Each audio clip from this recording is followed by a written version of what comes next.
Palembang pagi ini bersama narasumber yang akan membahas dan mengupas topik hangat yang tengah dibincangkan setiap hari pukul 8 waktu Indonesia Barat. Dengarkan hanya di Pro 1 RRI Palembang. Segera Anda ikuti Dialog Palembang pagi ini.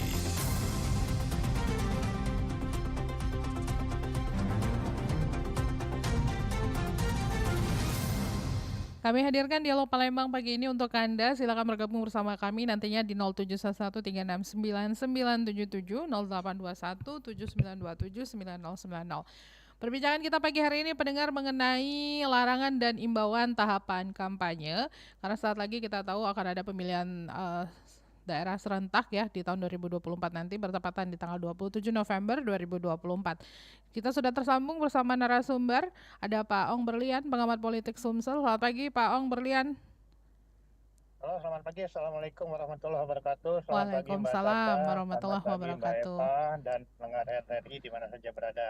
Baik, lagi di jalan sepertinya ya Pak ya. Ya, Selanjutnya Ibu Eva Yuliana, Koordinator Daerah Akademi Pemilu dan Demokrasi Kota Palembang. Selamat pagi Bu Eva. Selamat pagi, Assalamualaikum. Selamat pagi juga Pak Ong dan kawan-kawan RRI dan semua peserta yang ikut dalam acara ini. Waalaikumsalam warahmatullahi wabarakatuh.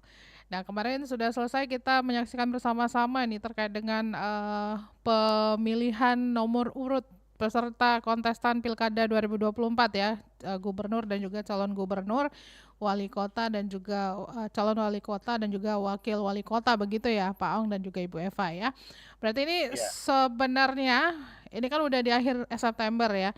Tinggal menghitung bulan lagi nih, kita akan sama-sama di 27 November 2024. Nah, mengenai apa yang selalu saja terjadi begitu ya dalam tahapan kampanye ini, karena kan ini setelah nomor urut dipastikan mereka juga sudah mendapatkan jadwal untuk kampanye, begitu Pak Ong dan Bu Eva. Pelanggaran-pelanggaran yang biasanya yang kadang-kadang ini sering sekali muncul ya di tahapan-tahapan kampanye yang sepertinya ada yang memang benar-benar abai dengan peraturan, ada juga yang memang kadang-kadang ada yang bilang tuh tidak disengaja juga, jadi bablas begitu ya. Nah, apa yang menjadi catatan Anda berdua begitu, Pak Ong dan juga Ibu Eva terkait dengan ini semua? Silakan Pak Ong dulu. ya, makasih Mbak Tata. Selamat pagi. Perlu saya sampaikan bahwa KPU Provinsi Sumatera Selatan maupun KPU Kabupaten Kota ya kemarin alhamdulillah sudah menetapkan proses pilkada dari bakal calon menjadi calon. Alhamdulillah, insya Allah besok kita akan melaksanakan dimulainya kampanye tanggal 25 September tahun 2024 sampai dengan tanggal 23 November tahun 2024. Jadi lebih kurang efektifnya 2 bulan itu pelaksanaan kampanye. Nah, terkait dengan pertanyaan yang diajukan oleh Mbak Tata, sampai saat ini pelanggaran-pelanggaran kampanye itu masih kerap terjadi ya. Ada beberapa hal yang sempat saya catat. Pertama, masalah penempatan atau pemasangan APK.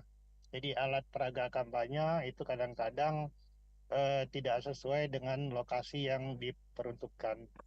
Kemudian perlu kita ketahui bahwa kampanye itu ada beberapa bentuk ya. Jadi misalnya pertemuan tatap muka, kemudian pertemuan terbatas, termasuk juga rapat umum. Kadang-kadang tim kampanye atau tim sukses bakal calon itu, calon kepala daerah itu tidak memberitahukan kepada pihak-pihak terkait, misalnya tidak memberitahukan kepada KPU, Bawaslu juga pihak kepolisian. Kemudian yang perlu kita ingatkan baik kepada tim kampanye dan juga eh, masyarakat yang ada di Sumatera Selatan bahwa penggunaan sarana atau tempat ibadah itu dilarang digunakan untuk kampanye. Kemudian termasuk juga sarana pendidikan. Jadi sarana pendidikan, tempat ibadah itu dilarang untuk digunakan tempat kampanye. Kemudian janji-janji untuk memberikan uang atau materi lainnya. Dan yang paling penting dan sudah beberapa kali kita ikuti perkembangan berita-beritanya adanya keterlibatan. Jadi keterlibatan oknum dari kepala desa, kemudian BPD, dan juga oknum dari ASN. Jadi kita berharap ketiga bentuk ini, Kades juga, kemudian BPD dan ASN, kita harapkan dapat menandiri ya, dapat menandiri, jangan sampai terlibat di dalam pelaksanaan kampanye. Kemudian saat ini lagi eranya era medsos ya, jadi kita hindari berita-berita yang kebenarannya itu sangat diragukan dan menghindari berita-berita hoax. Itu saja yang dapat saya sampaikan, termasuk hal-hal yang bisa mengganggu pelaksanaan kampanye yang akan kita mulai besok tanggal 25 September sampai dengan 23 November tahun 2024. Demikian Mbak Tata. Baik. Nah, saya ke Bu Eva. Kalau Bu Eva sendiri melihat fenomena-fenomena yang nantinya mungkin akan terjadi pelanggaran-pelanggaran yang sering terjadi ya, yang selalu berulang di tahapan kampanye ini, seperti apa nih Bu Eva? Tahapan kampanye ini seperti yang disampaikan oleh Pak Ong tadi kan memang sudah besok mulai tanggal 25 sampai 23 dan ini memang sudah diatur dalam PKPU nomor 13 yang sudah dikeluarkan oleh KPU terkait tentang bagaimana mekanisme pelaksanaan kampanye itu sendiri.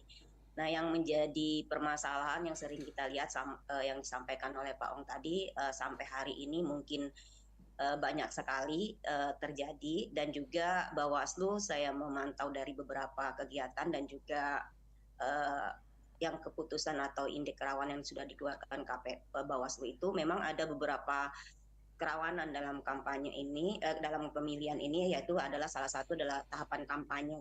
Kenapa? Karena memang kampanye ini salah satu tahapan yang sangat diperlukan baik pasangan calon dan juga pada pemilih. Pasangan calon inilah momen mereka untuk menarik para pemilih nanti untuk memilih mereka, dan juga bagi pemilih ini menunjukkan momen untuk mengetahui apa kandidat yang akan maju ini yang membawa visi dan misi apa. Nah, jadi di sini pasti banyak karena ini kompetisi, pasti persaingan yang akan terjadi antara masing-masing tim memenangkan atau mengait dari partisipasi masyarakat sehingga untuk memilih. Oleh sebab itu yang saya pantau hari ini banyak terjadi di beberapa tahapan kampanye ini adalah pertama adalah pemasangan alat peraga kampanye itu sendiri APK, walaupun memang ada difasilitasi oleh KPU dan peserta juga bisa membuat atau mencetak alat peraga itu untuk didistribusikan, tetapi ini yang harus menjadi kesadaran bersama bagi pasangan calon, juga tim kampanye, relawan dan lain untuk menempatkan alat peraga itu sesuai dengan ketentuan, karena banyak sekali yang sudah dilarang masih juga dipasang, misalnya estetika, jalan protokol di tempat-tempat ibadah, di rumah-rumah, itu yang perlu kita perhatikan. Nah, ini perlu sekali untuk pemahaman kawan-kawan juga pasangan calon di kampanye untuk memahami itu salah satu. Yang kedua, dari larangan ini yang banyak sekali nantinya adalah mungkin ke-money politik ya. Nah, ini juga memang tren lagi banyak, dan itu juga yang perlu diperhatikan oleh kawan-kawan penyelenggara dan juga masyarakat. Nah, ini tadi yang disampaikan sebelum tahapan kampanye keluar itu sudah banyak sekali keterlibatan aparatur desa dan lurah itu seperti itu. Nah, ini harusnya menjadi prioritas bagi pemerintah untuk memberikan pemahaman bahwa memang tujuan kita dari pemilihan ini adalah memilih pemimpin, dan jangan sampai kerukunan dan juga ketidakadilan dasar-dasar pemilihan ini tidak berjalan sesuai dengan aturan. Mungkin itu saja dulu sementara, Mbak. Baik. Nah, Pak Ong dan Bu Eva, ada rekomendasi tidak untuk KPU ya terkait dengan akan dimulainya begitu ya kampanye di 2024 ini untuk pilkada ini ya. Mungkin akan perlukah digencarkan kembali sosialisasi, mungkin dalam bentuk apa sajalah yang harus dilakukan KPU seperti itu untuk mengingatkan kembali bahwa jangan sampai memang kontestan-kontestan ini akhirnya di masa kampanye malah banyak sekali pelanggaran-pelanggaran yang terjadi begitu. Pak Ong silakan. Ya, jadi kita berharap ya KPU beserta Bawaslu itu dapat mengundang tim-tim kampanye atau tim-tim sukses ya dari calon kepala daerah untuk mensosialisasikan. Jadi mensosialisasikan mengenai peraturan KPU tentang kampanye. Nah, jadi diundang tim-tim sukses, tim kampanye, dikumpulkan di suatu tempat, diberi pemahaman dan materi-materi tentang pelaksanaan kampanye. Jadi kita harapkan KPU dan Bawaslu mengambil inisiatif untuk sosialisasi sebelum pelaksanaan kampanye dilaksanakan. Jadi kalau dilihat dari tahapan pilkada itu tanggal 25 sampai 23 November itu akan dilaksanakan kampanye. Nah, jadi sebelum pelaksanaan kampanye kita harapkan teman-teman KPU dan Bawaslu dapat mensosialisasikan peraturan-peraturan khusus mengenai pelaksanaan kampanye. Demikian Mbak Tata. Baik, jika Bu Eva sendiri seperti apa Bu? Benar yang disampaikan oleh Pak Ong tadi, memang seharusnya sebelum tahapan besok dimulai, mungkin KPU penyelenggara juga itu mengajak tim kampanye, paslon dan semuanya untuk memberikan pemahaman terkait tentang peraturan yang sudah dibuat oleh KPU tersendiri dalam pelaksanaan tahapan kampanye ini. Di samping itu juga ada beberapa hal mungkin yang harus dikolaborasikan oleh teman-teman penyelenggara itu dengan elemen masyarakat, karena ini juga akan berkaitan langsung dengan masyarakat di pemilih seperti itu, baik itu tokoh agama, tokoh masyarakat dan juga pemerintah, untuk diberikan juga pemahaman terkait bagaimana proses tahapan kampanye ini harus dijalankan seperti itu. Oke, nah jadi kalau kita berbicara mengenai larangan dan juga imbauan di tahapan kampanye ini, tadi juga di awal sudah di-spill seperti apa ya yang memang yang harus dihindari, pengawasan yang mungkin ya, yang karena di sini kan juga ada KPU dan juga pastinya ada Bawaslu begitu ya Pak Ong dan juga Bu Eva ya. Nah, pengawasan apa saja yang mungkin harus memang benar-benar disoroti ya oleh Bawaslu sendiri dalam tahapan kampanye ini? Ya, saya mungkin ke Bu Eva dulu Pak Ong ya. Silakan Bu Eva. Ya, siap. Terkait dengan tahapan pengawasan kampanye ini ya memang secara ininya tugas Bawaslu untuk mengawasi pelaksanaan tahapan kampanye ini terkait tentang prosedur tata laksana pelaksanaan kampanye. Nah, mungkin kawan-kawan Bawaslu juga untuk lebih banyak berkoordinasi dengan KPU dan juga elemen masyarakat dan paslon dan juga tim kampanye, bagaimana larangan yang harus dilakukan, tata tertib mungkin dalam pelaksanaan kampanye dengan beberapa metode yang dilakukan itu mungkin tatap muka, dialog, pemasangan alat peraga, iklan kampanye seperti itu kan, terus bahan kampanye yang boleh disebar seperti itu yang terus harus disosialisasikan juga kepada tim-tim kampanye dan masyarakat. Jadi strategi yang mungkin perlu penting karena memang di Bawaslu itu saya pantau juga sudah mulai nih gencar. Saya sudah beberapa kali mengisi tentang kesiapan perangkat dari Bawaslu itu di tingkat kecamatan untuk menyambut tahapan kampanye ini, bagaimana mereka mencoba mempelajari bagaimana aturan-aturan itu dan nanti strategi apa yang mereka pakai dalam pengawasan kampanye.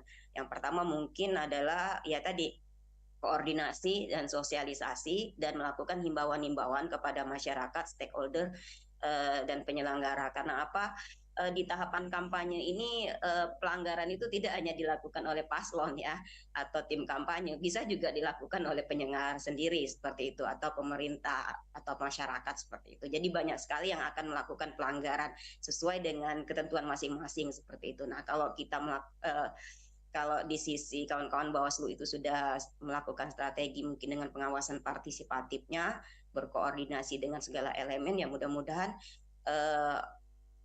konflik atau pelanggaran yang kampanye khususnya di Kota Palembang ini akan tidak terjadi seperti itu. Kalaupun terjadi tidak akan mengalami hal-hal yang lebih banyak seperti itu, masih bisa diatasi.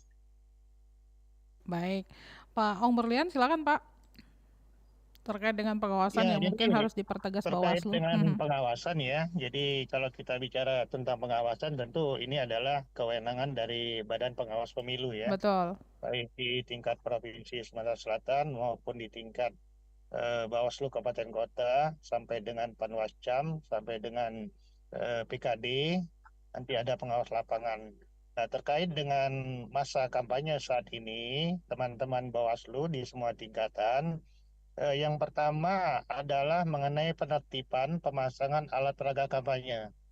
Jadi alhamdulillah di Muara Enim ya, teman-teman di Panwascam itu sudah berkoordinasi dengan pihak keamanan, terutama kepolisian, kemudian TNI yang ada di kecamatan, kemudian pihak pemerintah kecamatan itu melibatkan Satpol PP untuk menertibkan alat peraga kampanye. Nah, ini kita harapkan apa yang telah dilakukan oleh teman-teman di Panwascam yang ada di Muara Enim dapat diikuti oleh Panwascam yang ada di Sumatera Selatan. Jadi jangan sampai ada di Muara Enim saja melaksanakan penertiban alat peraga kampanye. Nah, di samping penertiban alat peraga kampanye, tentu KPU itu sudah menyusun jadwal untuk kampanye terbuka. Jadi kampanye terbuka ya di lapangan itu kita harapkan pengawasan Bawaslu itu tetap langsung di lapangan untuk mengikuti misalnya mengenai jadwal daripada kampanye dari jam 8 sampai jam 18 itu, kemudian jam 12 itu istirahat karena sholat zuhur dan asar. Nah, itu teman-teman dari Bawaslu dapat mengikuti dan mendampingi kampanye dalam bentuk terbuka atau rapat umum. Nah, kemudian Mbak Tata yang paling penting adalah dan memerlukan keahlian khusus adalah pengawasan di bidang kampanye melalui media sosial. Jadi kampanye melalui media sosial ini juga sangat berpengaruh sekali kepada pihak-pihak tertentu. Kita harapkan Bawaslu juga sudah mulai masuk mengawasi pelaksanaan kampanye melalui media sosial. Demikian Mbak Tata. Ya, mengingat karena memang sosial media atau media sosial ini gencar sekali Pak Ong ya. Ya, Lebih gencar malah dibanding dunia nyatanya ya. Dan lebih banyak yang tersulut begitu ya Pak ya, Bu Eva ya. ya. Jadi perlu saya sampaikan Mbak Heeh. Tata ya, termasuk juga kepada masyarakat bahwa kampanye akan dimulai besok tanggal 25 September sampai dengan 23 November. Itu ada kampanye dalam bentuk pertemuan terbatas, tatap muka, kemudian penyebaran bahan kampanye. Jadi APK itu kalau menurut peraturan KPU nomor 15 tahun 2023, itu KPU dapat memfasilitasi lokasi untuk alat peraga kampanye calon kepala daerah. Namun untuk pembiayaan alat peraga itu ditanggung oleh tim sukses masing-masing. Nah, jadi untuk penyebaran bahan kampanye itu memang diperkenankan, nanti KPU akan menentukan lokasinya untuk alat peraga kampanye. Kemudian kampanye melalui media sosial, kemudian melalui iklan media massa, baik cetak, elektronik, dan media daring. Nah, ini kita harapkan RRI Pro 1 dapat mengambil peran dalam hal untuk sosialisasi iklan media para calon kepala daerah ini memang diperkenankan di dalam aturan iklan melalui media massa cetak, elektronik, dan media daring. Kemudian dalam bentuk rapat umum dan debat pasangan calon. Nanti KPU itu akan menentukan jadwal debat pasangan calon. Mungkin 2 kali acara debat pasangan calon itu akan dilaksanakan oleh KPU Provinsi maupun KPU Kabupaten Kota. Nah, adapun kegiatan-kegiatan dalam kampanye yang dinilai tidak melanggar aturan, misalnya bakti sosial, bazar, kemudian jalan santai itu masih diperkenankan. Demikian Mbak Tata. Baik, saya ajak Pak Ong dan juga Bu Eva ke pendengar dulu ya. Sudah ada pendengar yang bergabung di 0711369977. Halo, selamat pagi. Selamat pagi Mbak Tata. Selamat pagi, soal Bapak siapa di mana Pak?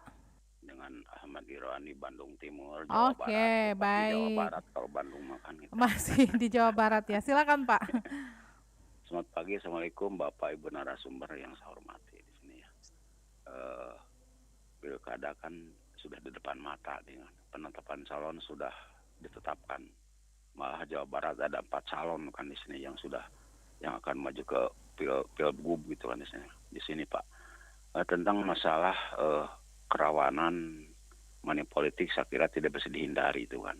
Tetap aja pastilah yang namanya ambisi apapun juga dikorban memakan modal, tapi setelah itu kan bagaimana dia itu kan kerja cuma 2 tahun kan dalam sudah terjadi, karena dalam 2 tahun dia berpikir mengembalikan modal yang 1 tahun lagi persiapan untuk misalkan yang akan datang. Saya kira sebegini Pak, susah lah bagaimana saya inginkan begini Pak, kami selaku rakyat ada undang-undangnya bagi para calon yang melakukan money politik ada diskualifikasi aja kan, itu kan belum ada aturannya. Beda saya hidup ini Pak sudah 2 zaman Orde Baru, zaman reformasi kan.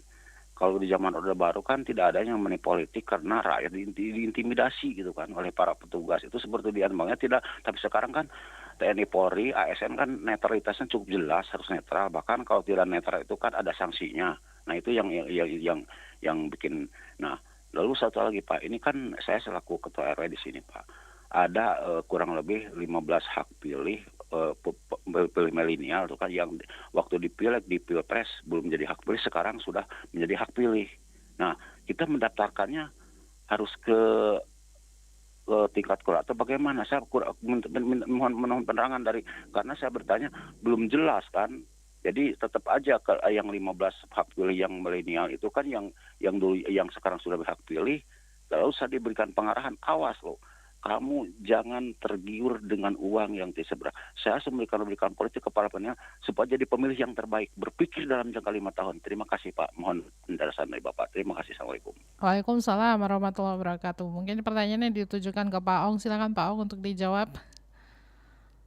Ya, jadi apa yang dipertanyakan oleh Pak RW yang dari Bandung Timur ya, sinyalemen ini memang di dalam setiap pemilu ya kita akui, baik di Pilpres maupun di pemilu legislatif kemarin terkait dengan money politik itu sangat parah ya. Dan kita akui bahwa untuk menghapus money politik 100% itu hal tidak mungkin ya. Paling kita bisa meminimalisirnya, mengurangi praktek-praktek money politik, dan dampak daripada money politik itu memang sudah terlihat ya. Artinya calon yang memberikan uang itu tentu berpikiran bagaimana dia akan balik modal. Nah inilah yang bisa kita lakukan, masing-masing kita punya tanggung jawab moral. Kalau saya memang sebagai tenaga pengajar, dosen, saya menyadarkan para mahasiswa saya bahwa tolak money politik. Kenapa? Karena kalau dilihat dari hukum agama, terutama agama Islam, penyuapan itu hukumnya haram. Jadi kita berikan penyadaran. Kemudian sosialisasi oleh KPU maupun Bawaslu, tolak politik uang memang sudah dilakukan demikian gencar. Jadi Pak RW yang dari Bandung Timur, kita memang sangat mengharapkan adanya kesadaran dari masyarakat untuk menolak terjadinya praktek politik uang. Apalagi untuk pemilih-pemilih pemula, ini kita harapkan jangan sampai mereka sebagai generasi penerus bangsa, generasi penerus kita ini akan menjadi tercemar dengan adanya praktek politik uang. Jadi kami sangat mengapresiasi apa yang sudah disampaikan oleh Bapak di Bandung Timur agar supaya pemilih-pemilih milenial ini jangan sampai terkontaminasi dengan adanya politik uang ini ya. Jadi kita tetap melakukan sosialisasi sesuai dengan bidang kita masing-masing, dan kita berikan penyadaran. Saya juga sudah memberikan beberapa hal kepada teman-teman agar supaya hindari politik uang. Jadi kalau kita hitung politik uang itu Pak RW, kalau diberi 100.000 itu dibagi 5 tahun berapa rupiah per hari. Jadi tidak ada arti sama sekali, dan harga diri kita itu dinilai dengan harga 100.000. Itu yang dapat kita berikan kesadaran kepada saudara-saudara kita, jangan sampai terkontaminasi dengan politik uang. Namun ada juga yang bertanya, Pak, bagaimana kalau kita dipaksa? Kalau dipaksa, ya apa boleh buat kita ambil dan jangan coblos yang bersangkutan. Jadi kita hukum dengan dia. Kenapa? Karena di dalam pencoblosan dalam bilik suara itu kan prinsip luber, langsung, umum, bebas, dan rahasia. Nah, rahasia inilah yang memberikan pemaksaan politik uang itu kita ambil dan jangan dipilih. Dan kalau memang kita tidak mau menikmati daripada politik uang itu, ya kita sumbangan aja di mana. Jangan sampai politik uang ini menjadi merajalela. Kita akui memang money politik sulit untuk dihapus, tapi minimal kita kurangi. Demikian, Mbak Tata. Baik. Ada yang ingin ditambahkan, Bu Eva? Terkait money politik ini seperti yang disampaikan oleh Pak RW yang di Bandung itu memang posisi hari ini di 2024 kemarin kan sudah mulai dianggap biasa. Nah, mungkin ini yang tadi perlu diberikan penyadaran paling tidak di lingkungan kita sendiri bahwa memang politik uang ini sangat berbahaya untuk dalam perjalanan demokrasi bangsa, dan pemimpin yang akan kita pilih juga akan melakukan hal yang tidak baik nantinya karena banyaknya pos yang dikeluarkannya itu seperti itu. Nah, di undang-undang pemilihan atau undang-undang pilkada itu juga sudah diatur tentang politik uang. Politik uang itu termasuk tentang pidana seperti itu. Jadi tinggal bagaimana nanti teman-teman penyelenggara yang memang diberikan amanah dan juga untuk memberikan sosialisasi, dan saya lihat memang ini sudah gencar disosialisasikan oleh penyelenggara. Kalau dalam aturan hukum memang politik uang itu masuknya ke pidana pemilu atau pemilihan. Baik. Kita ke pendengar dulu Bapak Ibu ya. Sudah ada pendengar yang bergabung. Selamat pagi. Oke, mohon maaf nih Pak Raihan ya. Iya. Pak Raihan, ini suara saya feedback nih Pak, mantul di sini. Mungkin volume radionya bisa tolong dikecilkan. Nggak ada radio sini. Oh iya ya. Baik ya. Cuma ada pesawat helikopter lewat Oke. di halaman ini. Iya ya, silakan Pak. Jadi begini ya, pelanggaran tahapan pemilu itu nyata dan ada.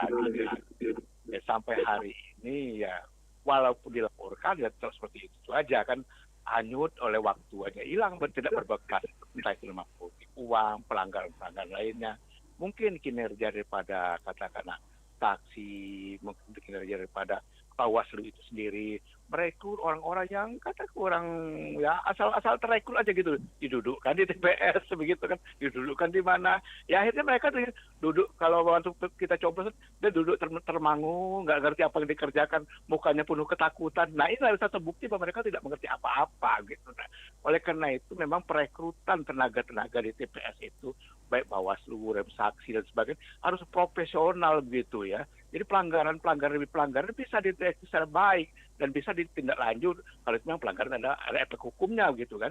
Tapi kalau dia asal rekrut, kemudian juga ketua TPS hanya asal Pak RT aja, begitu Pak RT juga nggak ngerti apa yang akan dikerjakan gitu, ya sudah, ya seperti itulah memang pemilunya. Ya namanya politik untuk tetap berjalan aja gitu, ya apa? Ya inilah akibat seperti itu. Artinya kalau mau kita demokrasi yang katakan berkualitas, nggak kan bisa sampai berkualitas. Memang politik uang itu sengaja dibuat seperti itu. Kan pernah sampai berkualitas betul loh. Rakyat sudah terbiasa dibumbui ini, bumbui itu. Jadi menunggu aja. Tadi ada hitungan 100.000 dibagikan, itu udah nggak ada gunanya lagi. Yang penting hari ini di-enjoy gitu Bu. Maaf, terima kasih, sampai jumpa. Iya, terima kasih Pak Rehan sudah bergabung bersama kami. Oke, ini kayak semacam unek-unek juga begitu ya. Ada yang mau ditanggapi nih Bu Eva dan juga Pak Ong. Silakan, saya ke Bu Eva dulu deh. Ladies first, silakan Bu Eva. Ya, kalau kita berbicara seperti itu ya banyak sih memang terjadi, kayaknya tidak bisa dibasmi, jadi biarlah yang penting enjoy hari ini dapat. Nah, tapi saya yakin masyarakat Indonesia khususnya Kota Palembang masih ada yang berpikiran untuk memperbaiki demokrasi ini dengan tidak melakukan hal-hal seperti itu. Jadi kalau bahasa pesimis ya jangan dulu deh. Insya Allah mudah-mudahan, karena tidak hanya di penyelenggara sebenarnya tugas untuk menyadarkan masyarakat terkait tentang pelanggaran terutama politik uang, tapi kita juga di seluruh elemen masyarakat, paling tidak di lingkungan keluarga dan teman-teman kita atau juga dimanapun seperti itu, untuk memberikan pendidikan politik bahwa pemilihan ini merupakan sarana kedaulatan hak kita karena memang sudah diatur dalam undang-undang. Tadi yang disampaikan harus luber, jujur, adil dan mandiri, seperti itu ya, jujur dan adil. Jadi tidak ada tekanan sebenarnya yang harus kita lakukan. hak kita sendiri untuk menentukan siapa yang harus kita pilih tanpa ada tekanan dan intimidasi seperti itu. Harus sadar itu. Dan memang sulit, tapi tetap harus kita lakukan. Saya yakin mudah-mudahan ini bisa kalau memang sama-sama untuk mengerti dan menyadari, dan ada nanti titik jenuh sebenarnya. Ada hal-hal seperti itu. Baik, Pak Ong, silakan Pak. Ya, jadi sudah saya kemukakan tadi ya terkait dengan Pak Rehan, memang salah satu bentuk keprihatinan beliau ya, terutama terkait dengan rekrutmen. Proses rekrutmen penyelenggara pemilu mulai dari tingkat KPPS, kemudian PPS, kemudian PPK, termasuk juga dari unsur pengawas. Beliau menyoroti bahwa masih kualitasnya masih di bawah standar ya. Jadi demikianlah keadaannya Pak Rehan, di mana proses demokrasi di negara kita memang dalam tahap proses menuju yang lebih baik. Tapi kadang-kadang memang ancaman, tantangan, hambatan, dan gangguan itu kerap ada. Jadi insya Allah Pak Rehan dengan nawaitu yang baik, niat yang baik, mari kita laksanakan pilkada di Sumatera Selatan, baik di provinsi maupun di 17 kabupaten kota.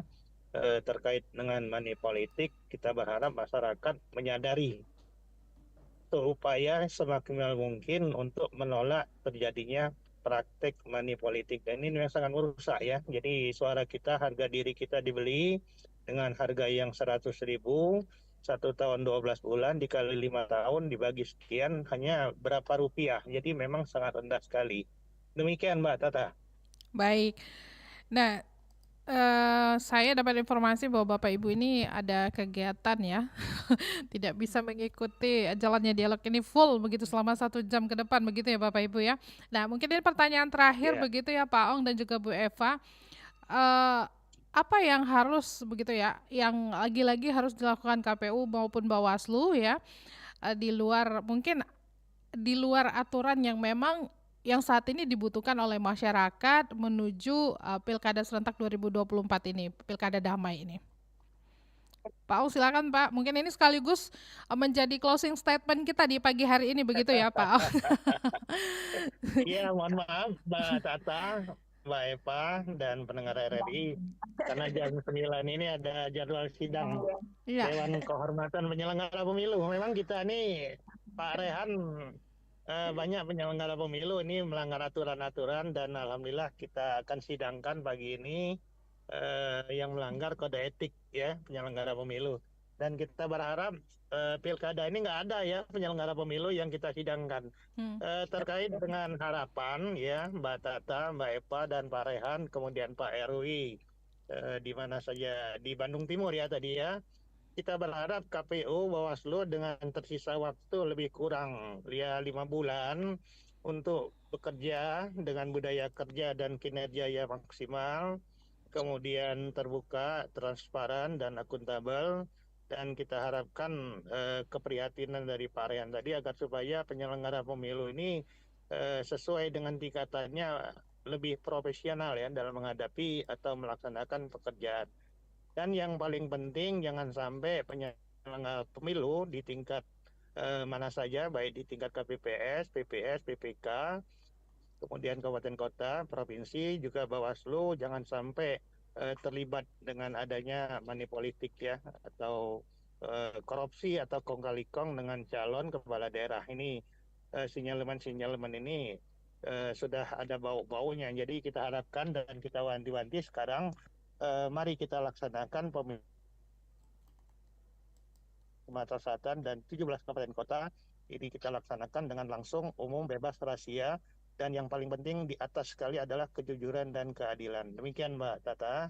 Mbak Eva, selamat pagi. Pak Rehan, Pak Erwi Bandung Timur, dan pendengar RRI di mana saja berada. Mohon maaf kepada Allah, mohon ampun. Wabillahi taufiq wal hidayah. Wassalamualaikum warahmatullahi wabarakatuh. Waalaikumsalam warahmatullahi wabarakatuh. Terima kasih, selamat pagi, selamat menjalankan aktivitas kembali Pak Ong. Assalamualaikum warahmatullahi wabarakatuh. Salam. Saya ke Bu Eva nih, Bu Eva silakan. Untuk pemilu atau pemilihan atau pilkada khususnya di Sumatera Selatan, baik itu tingkat provinsi dan kabupaten kota dan kota Palembang, seperti yang kita dialogkan tadi, berdiskusikan tadi di acara ini, memang berharap sekali para kawan-kawan penyelenggara sesuai dengan tingkatannya, lembaganya, untuk mempersiapkan diri sehingga kepercayaan masyarakat terkait tentang hasil pemilihan nanti atau pilkada nanti itu menjadi bisa dipertanggungjawabkan dan diterima oleh masyarakat, khususnya Kota Palembang kalau untuk wali kota, dan untuk gubernur itu juga bisa diterima dengan lapang dada dan tidak ada hal konflik-konflik, karena agak risih juga Bapak Ibu kalau tandanya nanti ada hal-hal yang tidak baik atau akan mengganggu stabilitas keamanan. Dan kita juga sebagai masyarakat, saya berharap untuk menyadari kerukunan itu sangat penting, ya, dijunjung tinggi. Jadi apapun perbedaan pilihan kita nanti terkait dengan pasangan calon yang sudah ditetapkan oleh KPU ini, kita gunakan hak pilih kita semaksimal mungkin, sebaik mungkin, sesuai kriteria kita nanti siapa yang kita pilih, dan junjunglah tinggi kerukunan, jangan sampai ada perpecahan di antara kita. Bahaya money politik, hoax, ataupun yang terjadi dalam masa-masa untuk menjelang 27 November ini, ya agak disabarkan, kita harus berantisipasinya, terutama menyadari bahwa kepentingan kita adalah memilih pemimpin dan menjaga kerukunan bangsa. Mungkin itu saja Mbak Tata. Baik, terima kasih banyak waktunya bersama RRI Pro 1 Palembang, Ibu Eva Yuliana. Selamat pagi, selamat melanjutkan aktivitas kembali. Assalamualaikum warahmatullahi wabarakatuh. Waalaikumsalam warahmatullahi wabarakatuh. Makasih banyak semuanya, terima kasih. Baik pendengar, kita sudah berbincang-bincang bersama kedua narasumber di Dialog Palembang pagi ini mengenai larangan dan imbauan tahapan kampanye Pilkada 2024. Di tanggal 27 November 2024 nanti kita sama-sama akan menyuarakan ya apa yang menjadi pilihan kita di Pilkada 2024. Sudah bersama Ibu Eva Yuliana, Koordinator Daerah Akademi Pemilu dan Demokrasi Kota Palembang, serta Bapak Ong Berlian, pengamat politik Sumsel. Dan kami juga masih terus mengajak Anda untuk berpartisipasi di 0711369977 dan juga 082179279090 yang ingin menyampaikan opini ataupun pendapat Anda terkait dengan tahapan kampanye ya, atau mungkin Anda belajar dari pemilu sebelumnya begitu ya. Ada hal-hal yang ingin Anda sampaikan untuk Pilkada 2024 ini. Kami masih terima di 0711369977, bisa juga melalui WhatsApp di 082179279090. Tetaplah bersama kami di Pro 1 Palembang, kanal informasi dan inspirasi. Masih bersama Anda, Dialog Palembang pagi ini, hanya di Pro 1 RRI Palembang.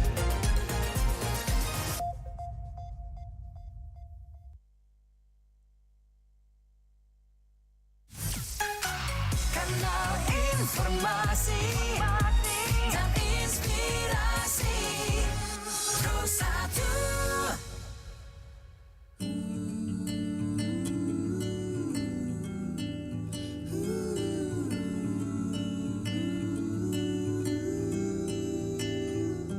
Bilur makin terhampar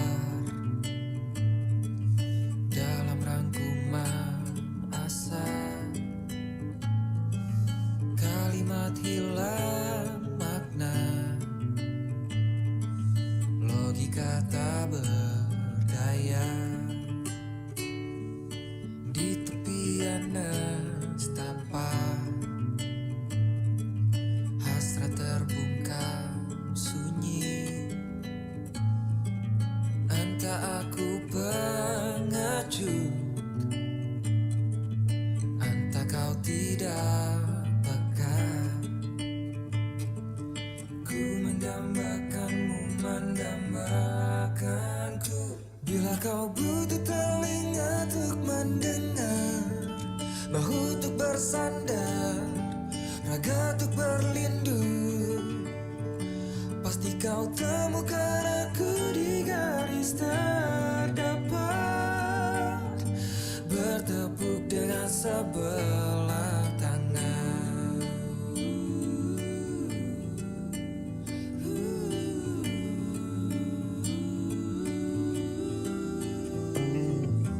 Kau membuatku yakin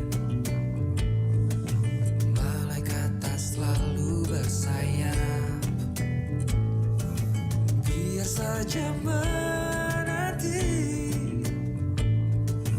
tanpa batas, tanpa balas, tetap menjelma cahaya di angkasa yang sulit tertampi dan sukar tergapai.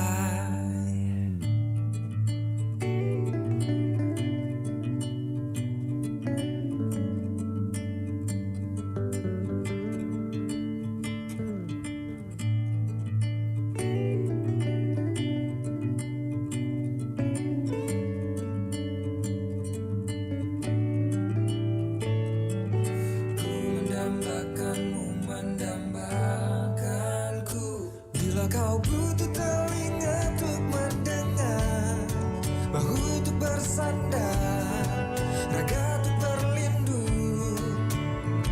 Akulah orang yang selalu ada untukmu, meski hanya sebatas teman. Yakin kau temukan aku di garis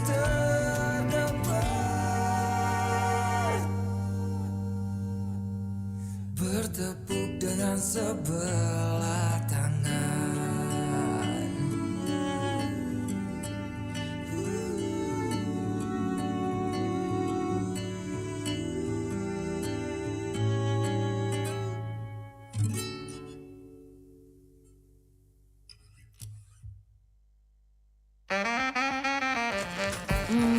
Beras udah, mentega juga udah, snack, deterjen, apalagi ya? Wah, apa tuh? Kok rame-rame? Wah, ada diskonan susu kotak. Beli yang banyak mumpung lagi diskon, biar aku bisa lebih hemat. Udah deh belanjanya. Udah dong, Kak. Tinggal bayarin ya, Kak. Giliran bayar, aku yang disuruh maju. Sesampainya di rumah setelah menata barang.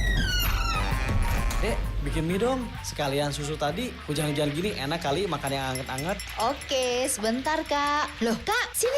Kak, ini kenapa nih? Kenapa? Kok susunya berjamur gini ya, Kak? Padahal kan aku pingin campur sama minyak. Kayaknya enak kan? Aduh, mana aromanya juga nggak enak. Aduh, mual banget nih, Kak, perut aku. Mana susu yang kamu beli tadi? Coba Kak cek deh. Oh alah dek, kamu tuh kalau belanja gimana sih? Asal ambil aja. Coba cek dulu, cari tahu dulu. Lihat nih barangnya udah kadaluarsa apa belum. Makanya jangan tergiur barang murah. Cek dulu tanggal kadaluarsanya. Ingat itu.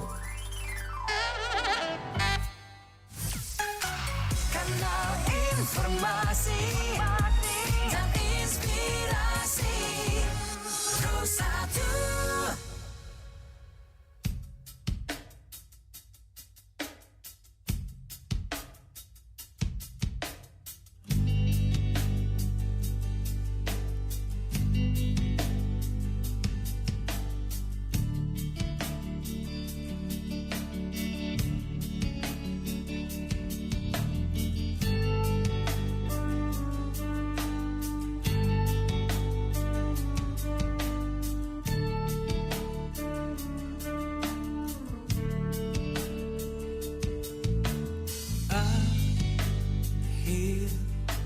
Akhirnya ku menemukanmu,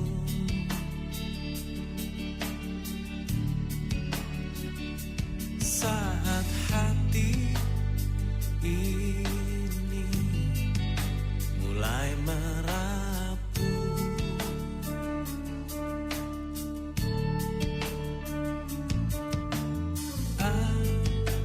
Akhirnya ku menemukanmu,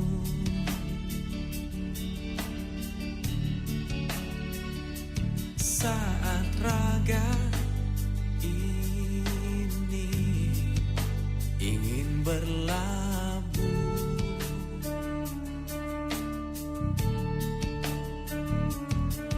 Ku berharap engkaulah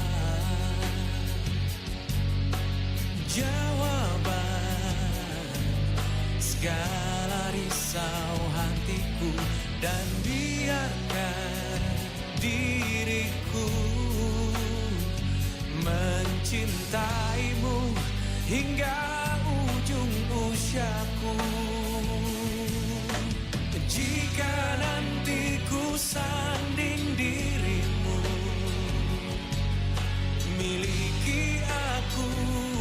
dengan segala kelemahanku. Dan bila nanti engkau di sampingku, jangan pernah letih untuk mencintaiku.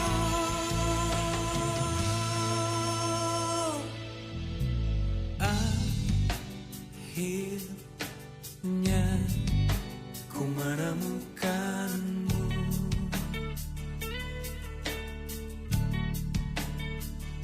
Saat hati ini mulai merapuh,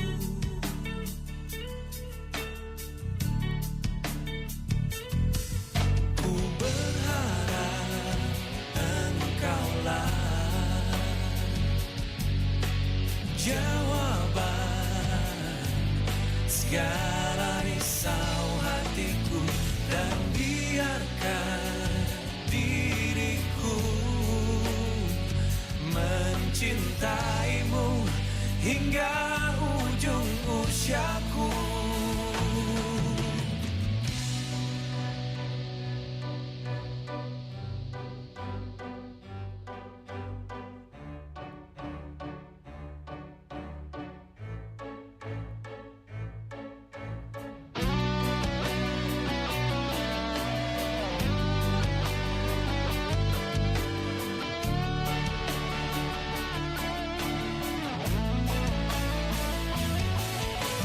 Jika nanti ku sanding dirimu,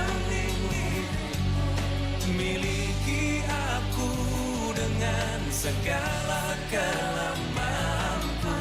Dan bila nanti engkau di sampingku, jangan pernah letih untuk mencintaiku. Jika nanti ku sanding dirimu,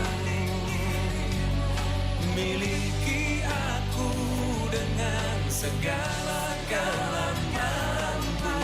Dan bila nanti engkau di sampingku, jangan pernah letih untuk mencintaiku.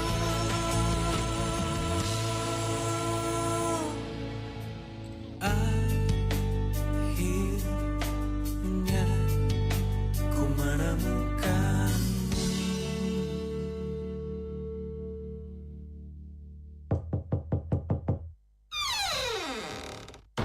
Yang di sininya kau, kupikir lagi belajar. Tunggu dulu, Mak. Cair nih, Mak, cair.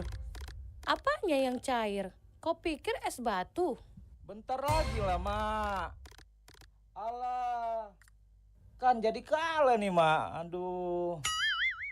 Oh alah, yang main judi online-nya kau. Belajar ke sana. Kemenangan dalam judi online hanyalah ilusi yang Kanal informasi dan inspirasi Pro 1. Rasa cinta yang dulu tak hilang kini berseri kembali.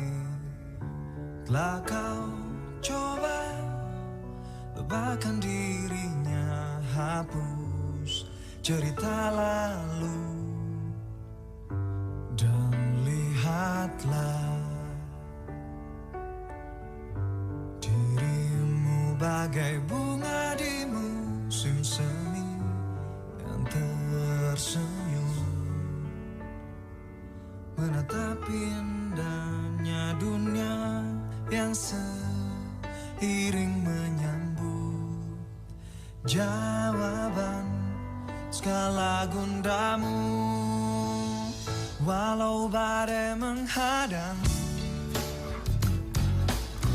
ingat lakukan selalu setia menjagamu. Berdua kita lewati jalan yang berliku tajam. Setiap waktu wajahmu yang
Bila mengkonsumsi air mineral dalam bentuk kemasan, seringkali ditemui tanggal kadaluarsa pada kemasannya. Banyak yang mengira tanggal kadaluarsa pada kemasan tersebut merupakan tanggal kadaluarsa untuk airnya. Tapi tahukah Anda jika tanggal kadaluarsa pada kemasan air mineral ditujukan untuk kemasan atau botol plastiknya yang disebut PET, bukan untuk air di dalamnya. Meskipun tidak mempengaruhi rasa dan warna, namun PET akan mengalami penurunan kualitas sehingga dicantumkan tanggal kadaluarsa pada kemasan air mineral.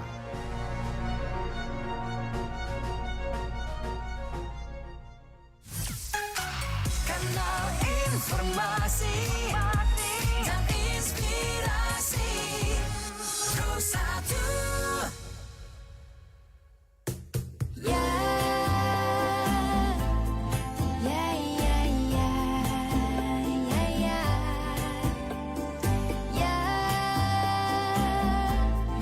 ya, ya, ya, ya.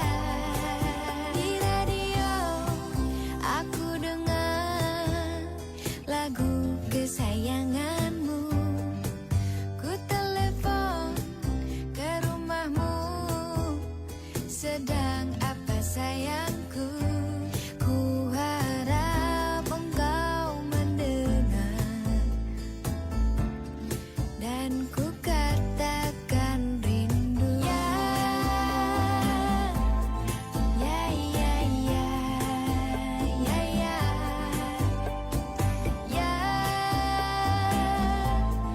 ya, ya, ya, ya, ya. Malam minggu pukul 7 kamu apel ke rumahku. Ku bersiul dan bernyanyi, membayangkan dirimu bercanda dan bercumbu, duduk berdua denganmu.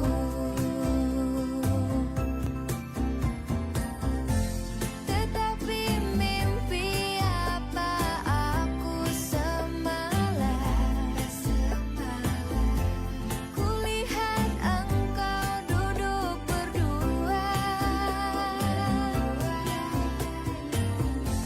bercanda mesra dengan seorang wanita. Kau cubit, kau peluk, kau cium. Ya, ya, ya, ya, ya, ya,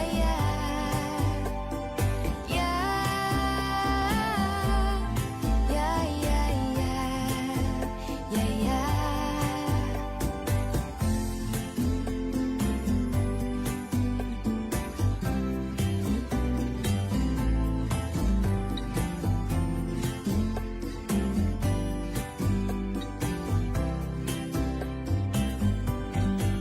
Di radio aku dengar lagu kesayanganmu. Ku tutupi telingaku dengan dua tanganku. Biarlah cepat berlalu dan ku gadaikan cintaku.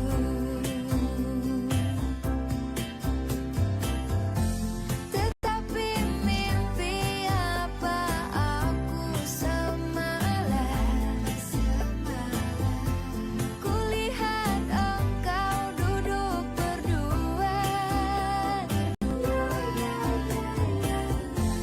bercanda mesra dengan seorang wanita. Ya, ya, ya, ya, ya, ya. Di radio aku dengar lagu kesayanganmu.